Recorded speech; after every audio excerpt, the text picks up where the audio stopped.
basically, Brandon and Taylor met at the local cafe. They hit it off. They started to go out with each other. But during the relationship, he would kind of, you know, creep her out a little bit. Like, he would always need to know where she was going. She couldn't really talk to men at all. And so make sure he knew what she was wearing when she was going out, yada yada. So basically, she decided to break up with him. She had enough. She didn't want to do it anymore. And he took that really, really bad. And so he continued to watch her, you know, make fake numbers, all of this. And then she couldn't take it anymore. She left the job. And then she went to the bakery, which is where me and her met. We started to date. And, you know, while we were dating, she just kept on saying, like, she felt like she was always being watched. And it just wasn't, something was just off with her. Like, she knew that there was something wrong, but she didn't know what it was. So one night we were hanging out, and it happened to be the anniversary of the night that her and Brandon broke up. We were together at her house, and I left that night, and that was the last time I ever saw her. And that's why I think that Brandon would be the cause of her death. You heard that night? Well, I was asleep and then I heard them fighting, but I thought it was just Harry. And then I heard a loud scream, so I ran downstairs into my backyard and I saw a guy with a black sweatshirt and I didn't see his face, and I saw Taylor dead on the floor. About what time was this? 10. I was leaving and I saw a blue car, and the reason why I think it was Brandon is because when me and Taylor would hang out and we would spot Brandon everywhere, we would see the exact same blue car with the exact same license plate. Lily, Taylor's sister, said that she heard fighting at about 10 o'clock. Were you still there? No, I left it around 9 o'clock. Yeah, sure. I got home around 8 o'clock and I saw a man sitting outside in a black shirt. I looked out the window and I saw the same man running out, and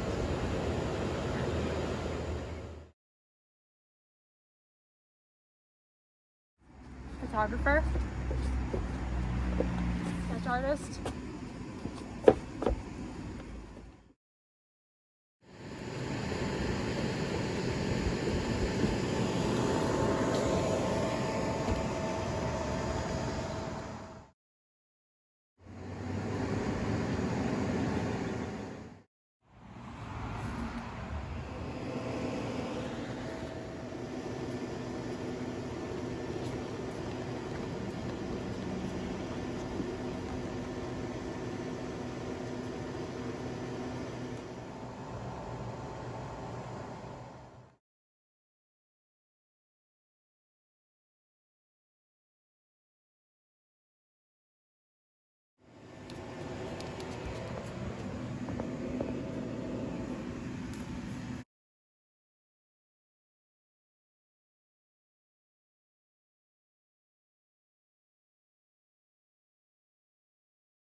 Be questioning him. So where were you the night that Taylor died?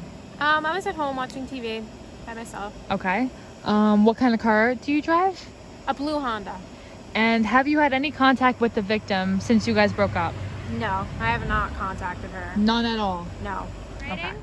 So the suspect also handed over his checkbook, and if you look at the ransom note and look at the checkbook, you can see many similarities.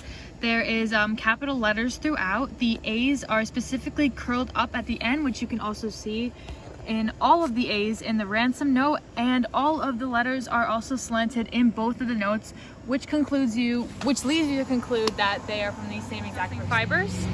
So this is the fiber that we found on the victim, and we did the solubility test and a burn test, and we concluded that it is rayon. So the suspect, Brandon, handed over his shirt voluntarily, and here you can see it says that it's rayon, and we also did conduct more tests on this one, which proves that it is rayon.